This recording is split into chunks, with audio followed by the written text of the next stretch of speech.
It's great to be here this morning. A couple of reasons. First of all, this is my last talk for the year. I do a lot of public speaking around the world. I've spoken this year in New York, Las Vegas, Melbourne, and I get to speak here in Ruislip. And I'm actually really excited. I've been looking forward to this talk for a while. Because as from the title, I want to give you some advice that I wish I had when I was your age. And when I was sitting around preparing this talk, I actually thought about my 16-year-old self. When I was your age, sitting in a room like this, listening to career talk, what would I want to hear? What message would I want to hear that I can actually save time and actually get ahead in the world? And so in 25 minutes, I'm going to give you 25 years of experience for free. Now, some of you sitting there are going to go, you know, this whole digital IBM thing, it's just not my thing. I'm not really interested. I don't need to know about this. I guarantee you that no matter what you do next, whether you go to university, whether you go to another school, whether you go into work, everything I talk about this morning will be absolutely applicable for any industry and any job. So hopefully you'll learn something. Because I want to give you some life lessons. As I said, I've been doing this for a while, so I want to make sure that you actually don't have to learn all the lessons I learned and don't make the mistakes that I made over the years. I want to talk about a number of things this morning. The first thing is about what I call, well, I'll talk about my career history and the tips and tricks and the curveballs that I was thrown and how I got to where I am today. I also want to talk about a thing called personal brand. Now, I imagine a lot of you going, well, what's a personal brand? I'm not a brand. You are all a brand. But right in front of me right now, I have 100 people that all look exactly the same. I'm sure you're all very intelligent, very smart, very nice people. But as a potential employer, as a potential mentor, you all look the same. So I want you to be able to stand up and rise above that noise, and we'll hear a bit more about that. I also want to talk about the use of social media to help you get ahead. And there are some tips and tricks that I give large companies, small companies, undergraduates, graduates about this as well. I want to finish talking about the nature of disruption, because every industry that you are going to go into, no matter what you do, is being disrupted. And when you leave, you can actually start ahead of the curve and be in the front seat. So the whole idea about rising above the noise is just that. If I'm an employer and you all look the same, how do you actually stand out and get my attention or get someone else's attention? And I'm going to make a prediction this morning. I can tell which one of you in this room, or which ones of you in this room, are going to be successful. I've done this trick at universities around the world. After my talk, about 5 of you will contact me somehow. You'll send me a tweet, you'll send me an email, you'll connect me on LinkedIn, you'll do something that will actually get my attention. And I did this at a university a few months ago, and someone actually got my attention by waiting 2 weeks to contact me, and they said, you know what, I waited 2 weeks so I would stand out. And I've got a business idea, I want to run and get some ideas from you. Can I buy you a cup of coffee? That cup of coffee meeting happened, and they got an hour's worth of free business advice because they stood out from the crowd. So I want to talk about my career journey. It's a bit of an interesting one. You can hear from my accent, I'm not from these parts, I'm an Aussie. I've been here 10 years. And even the story of how I got here 10 years ago is interesting. But if we're to talk about my career history, we have to go back to 1980. Anyone here born after 1980? Most of you? Yeah, okay. So a long time ago. Anyone know what this is? Anyone? That was my first computer back in 1980. It's called a Sinclair ZX80, and most audiences actually have got no idea because it's so old you would have forgotten about it. It actually had to be plugged into a television set to run. And my daughter Madeline, who's 10 now, she and I were at the Science Museum a few months ago, and we walked past this glass case. And behind the glass case was an Apple II and a Sinclair ZX80. And Madeline turned to me, she said, Daddy, isn't that your old computer that you keep talking about? Yeah. But it's in a museum behind a glass case. You must be really old. Yes, Madeline, I'm really, really old. Anyone know what this noise is? I'm hoping none of you actually have to use this to connect to the internet, but about 10 or 15 years ago, we had to dial up using a phone or modem, that's a modem noise, to actually connect to the internet. And I've been online since 1983 with those sorts of systems. And back in 1983, I dialed up what we call bulletin boards, and you had to get screens like this. And what would happen is you would dial up and then leave a message, we'd now call it an email, and then hours later I'd ring up to see whether my friends had left me messages. Now, I knew I was hooked on this online thing back in 1983 when my dad had to get a second phone line. I was always connected and busying out the phone line. So let's actually look at how I got from dialing up bulletin boards to speaking here this morning. I actually left school and I wasn't quite sure what I wanted to do. So I did a science degree and I hated it, absolutely hated it. In fact, I was so bad they asked me to leave university because I got some really low marks. One of my chemistry exams, I got 8 out of 100. And they allowed you to come back and actually check the marking. Yep, 2, 4. Yep, I got 8. It was so bad that in the exam room, it was a big gymnasium, you had to stay until the half-hour point and then you could leave. Not sure if you have that rule here. And in one of my exams, I knew at a half-hour point I was going to fail. So I thought, what am I going to do? I hate science. Okay, what about engineering? I'm sort of a techie guy. Let's go and do engineering. So I went and studied an engineering course. And this is where my career actually kicked in while I was studying. I did an engineering degree at the University of South Australia, and a flyer went round saying, we're going to build a new building. It's called the Signal Processing Research Institute. Any interested students should show up and we'll tell you all about the building. So I went to the meeting. I was the only student there. Campus of 5,000 students, I was the only one that showed up. So guess what happened? After the meeting, I went up to the professor, Professor Miller. I said, when you've built this building, Professor, you're going to need students to do some research. Yes, come and see me in my office. I then got a job at the university doing research. My friend said, this is unfair. You leave your lectures, walk across the road and do a paid job at the university. It's not fair. It was fair because I rose above the noise. I did something different to stand out. Now this is where the career then starts taking off because the work I was doing for a company in Sydney called Optus then said, when you finish your degree, you can move to Sydney and work for us in a telecommunications company. And I did that. Now while I was in Sydney, by this time I'm about 28, 29, I thought, what do I do next? Remember, we didn't have social media then, so to rise above the noise was quite a difficult thing to do. You couldn't just send tweets, you had to actually go and meet people. So I joined an organisation called Rotary International. Anyone heard of Rotary? They're a worldwide organisation. They do charitable work around the world. And the way they work is they have a meeting every Tuesday, Wednesday, once a week, and business people come together and trade ideas and do charitable works.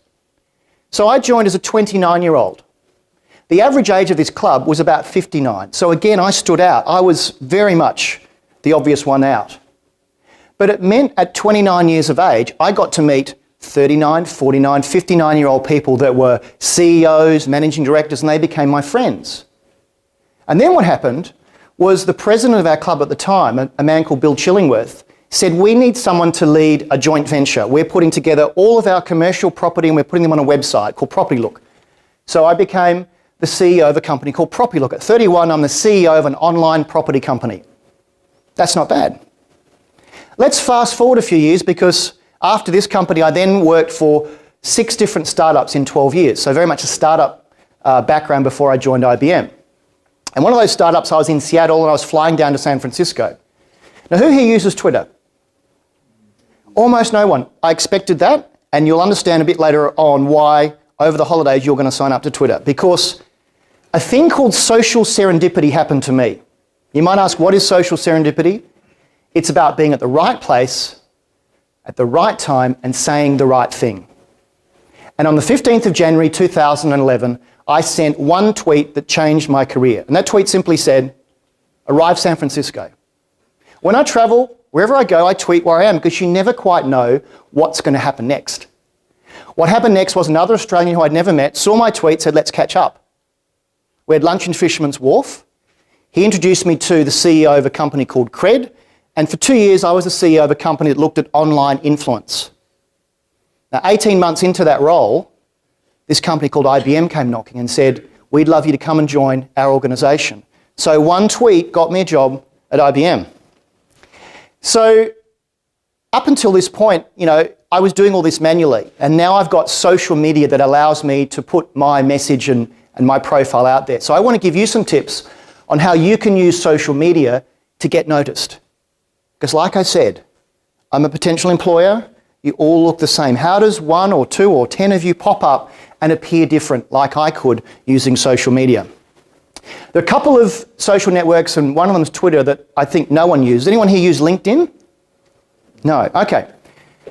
Over the Christmas holidays, I want you to think about my talk this morning. You'll either think I made no sense at all, or you'll be given the best bit of advice you've had for a number of years. 2 things. You should join LinkedIn. You might go, why? I'm still at school. Join these networks now because people like me use business networks like LinkedIn to find people. You can set up a profile for free. You'll say you're studying at school and you get the first job or whatever, and you actually then start to stand out. The other network you need to join is Twitter. Now, I bet you're saying, it's just boring, it's for old people. We use Snapchat and Instagram and everything else. But I use Twitter. And my peers use Twitter. And people that are looking for people to fill jobs use Twitter. And you can stand out. So I wasn't surprised that no one put up their hand that you're on either of these networks. So you can actually stand out. And like I said, the most successful ones tonight will go and join that, and I'll get a message and I'll go, you're one to watch. And when your name comes across my desk in a few years' time, I'm going to say, I remember them from Ruislip High. I'm going to give them that hour or two of the time they need. But social media isn't all fun and games. You can actually have bad experiences. And I want to show you a quick 1-minute clip on how not to use social. Hi guys. Hiya. Can I be your friend? Can I be your friend? What? Yeah. Yeah. All my friends have got like 1,300 friends. I've only got 99. 1,000 friends. Because it's cool to have a lot of friends. Isn't it good to have? Loads of friends. You just need like 4 or 5 good friends. Do you want to maybe look at some photos of like me with my mates, and maybe you'd like want to be my friend more? If I showed you some pictures of my life, it's really cool. You'd be a bit more interested. No thanks. Sorry, I just poked you. This is my friends, like, playing this really cool game. You don't show any of your photos to strangers. What's wrong with you? Can I poke you?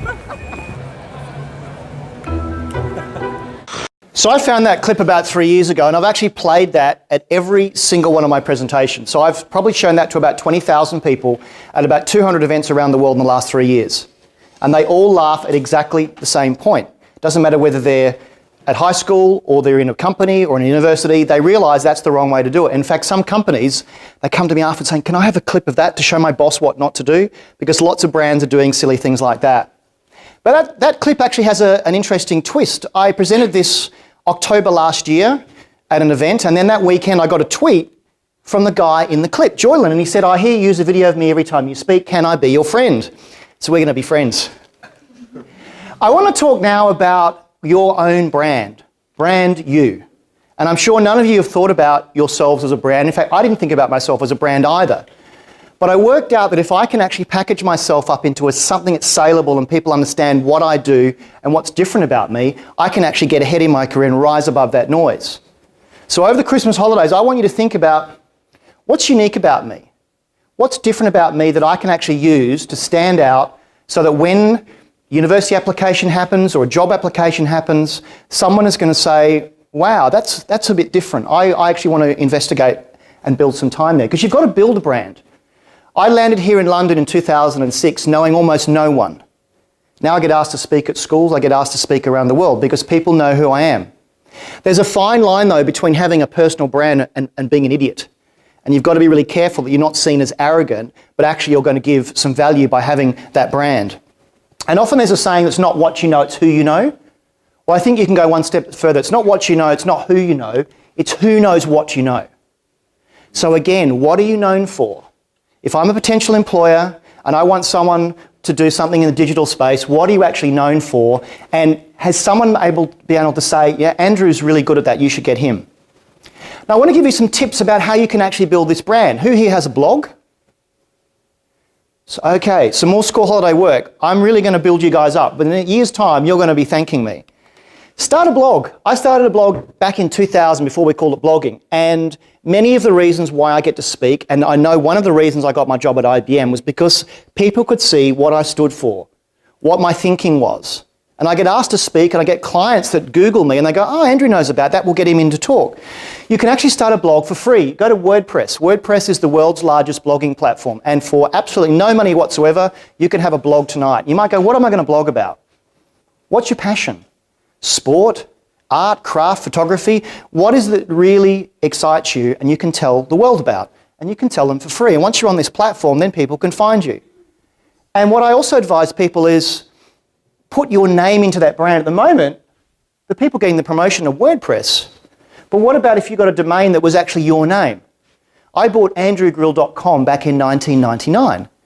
So I guarantee if you Google me, and some of you will after this, my name is the only thing that appears on that front page. I own the front page of Google because my name, Andrew Grill, is associated with all these different domains. Who here uses email like Gmail or Hotmail or email? You got any? You must use email. Thank goodness for that. You use something. If you use Gmail, guess whose brand you're promoting? It's Google, not your brand. So for about £5, you can buy a domain name and you can have your brand. And so when I get an email from someone that has a Gmail, I think, oh, that's a bit amateur. If I got an email that had their name in it, I would go, you know what you're talking about and you want to stand out from the crowd. So when I email people from my personal email address, it has my name in it. And then people go, I want to find out more about that crazy guy. I want to talk now about this notion of disruption. Because no matter what industry you're going to go into, no matter what job you're going to do, what vacation you're going to do after you leave here, it will be disrupted. And when I say disrupted, I'm going to talk about some examples where companies have actually disrupted whole business models.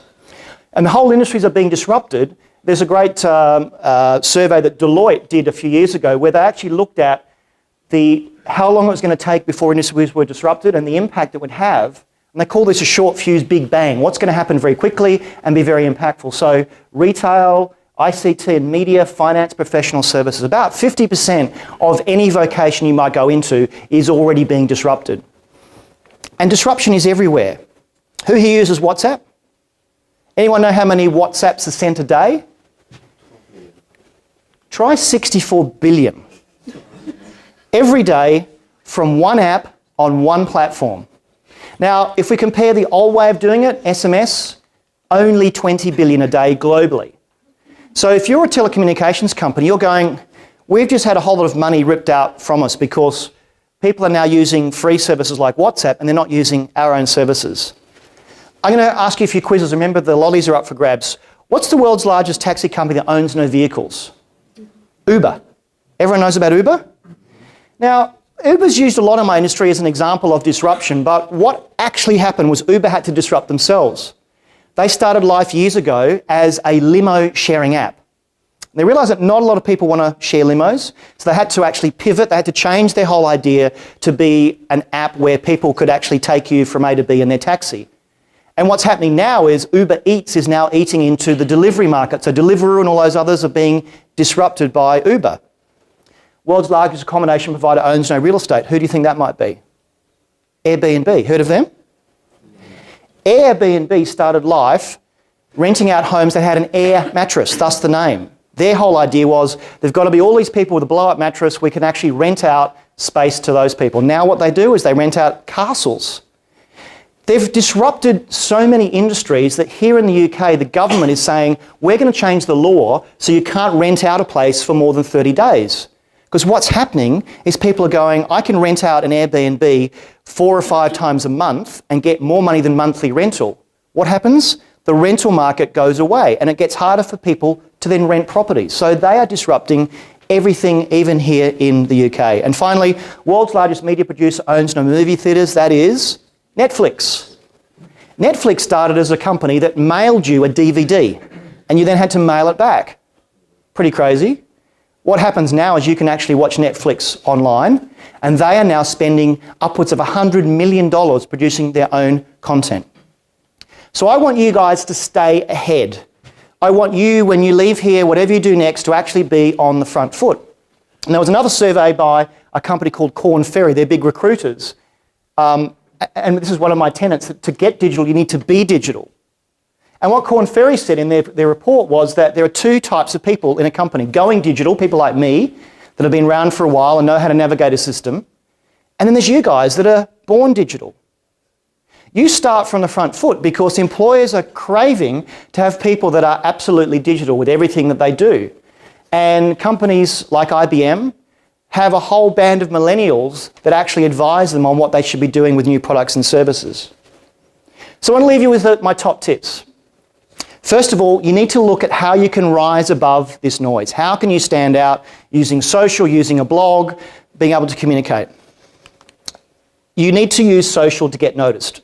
I imagine most of the room are going to say, I couldn't be bothered signing up for LinkedIn or Twitter, it's just a waste of time, Andrew. Trust me, it isn't, because you will be seen as someone different. You'll also know what employers are doing and what universities are doing. Build your brand. Think about what makes you different and what makes you unique, and see how you can build that over time. I've got to tell you, if you start now at 16, 17 and build your brand, you'll be social rock stars in 5 or 10 years. I wish I had been able to start this when I was your age. I had to start it a lot later and I had to catch up. You can start now. Start a blog. Again, I imagine probably a very small number of you will take my advice. Just go and check out WordPress. Just have a look. It may be something you haven't even thought about before. So that's me. I'm happy to take questions, but I'm hoping that at least 5 of you will bother to contact me in some way, and I can then prove that you've actually listened and taken what I've said. Thanks very much.